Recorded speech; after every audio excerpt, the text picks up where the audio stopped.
Insertional inactivation. Insertional inactivation is a more recent technique which was developed by the biotechnologist to differentiate recombinants and non-recombinants more easily. The recombinants were differentiated from non-recombinants on the basis of their ability to produce a color in presence of a chromogenic substrate. Chromogenic substrate means a substance in presence of which some bacteria produce colored colonies and some bacteria do not. Now, these are E. coli bacteria. This is a bacterial cell. This is the plasmid. This is the plasmid. Now in the plasmid there is a specific sequence. There is a specific DNA or specific gene which is responsible for coding the synthesis of beta-galactosidase, an enzyme. There is a specific sequence, there is a specific gene in the plasmid which codes for beta-galactosidase, which is an enzyme.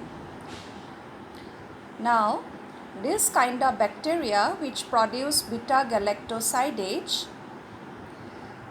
multiply and form blue colored colonies in the culture plate if there is a chromogenic substrate. These bacteria are non-recombinants because in the plasmid of this bacteria there is no insert. No insert means no foreign DNA, no recombinant DNA has been inserted. No foreign gene, no foreign DNA has been incorporated in their plasmid. So in the plasmid, the sequence which produces this enzyme remains intact. In this plasmid, the sequence that codes for beta-galactosidase remains intact, remains active. So beta-galactosidase is produced because there is no insert in their plasmid. So these bacteria have not received any foreign DNA. These bacteria have not incorporated any recombinant DNA. So these are the bacteria which can produce beta-galactosidase. And in presence of chromogenic substrate, these bacteria have the ability to produce color. The colonies of bacteria are blue in color in presence of chromogenic substrate. On the other hand, this is a E. coli bacteria. A recombinant DNA or rDNA has been inserted into the sequence in the place of that sequence which codes for beta-galactosidase. So there is an insert, there is a recombinant DNA incorporated in the sequence that codes for beta-galactosidase. So in this plasmid, the sequence, the gene that codes for beta-galactosidase becomes inactive due to the insert, due to the integration of recombinant DNA. So due to the insert, the enzyme beta-galactosidase is not produced. The sequence that produces beta-galactosidase becomes inactive. So since that gene, that sequence has been inactive, the enzyme beta-galactosidase is not produced. So these bacteria do not produce blue colored colonies in presence of chromogenic substrate. when these bacteria multiply in the culture plate, the colonies are not colored, even if chromogenic substrate is added.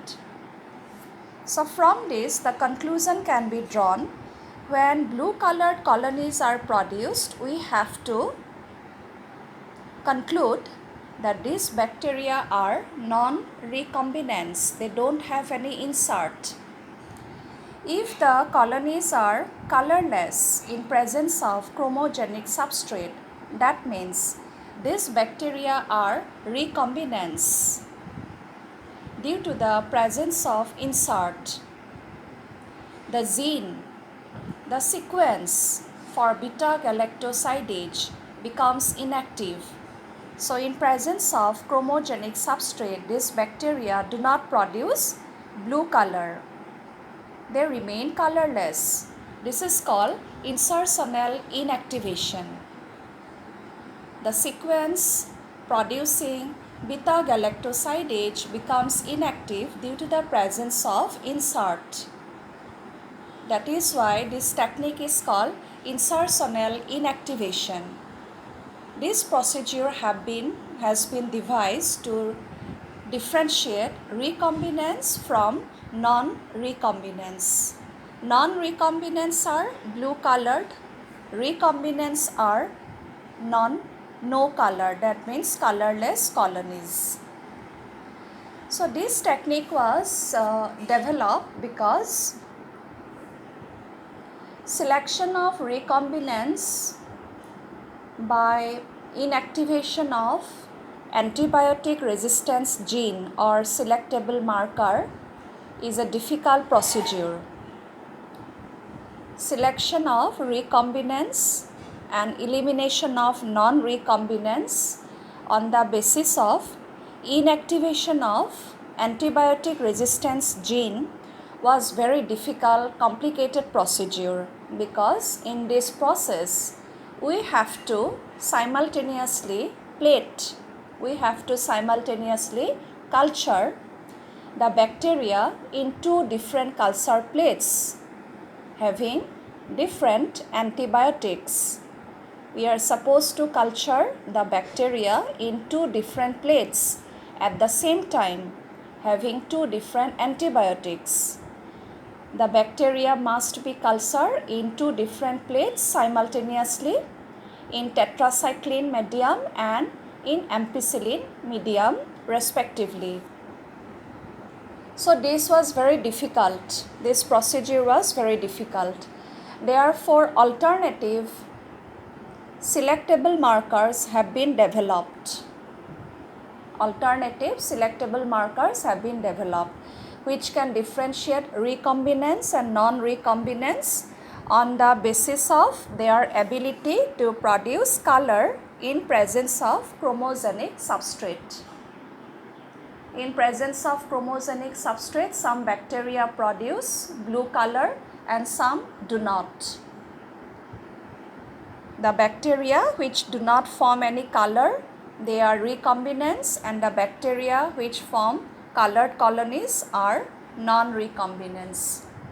So this procedure is called insertional inactivation.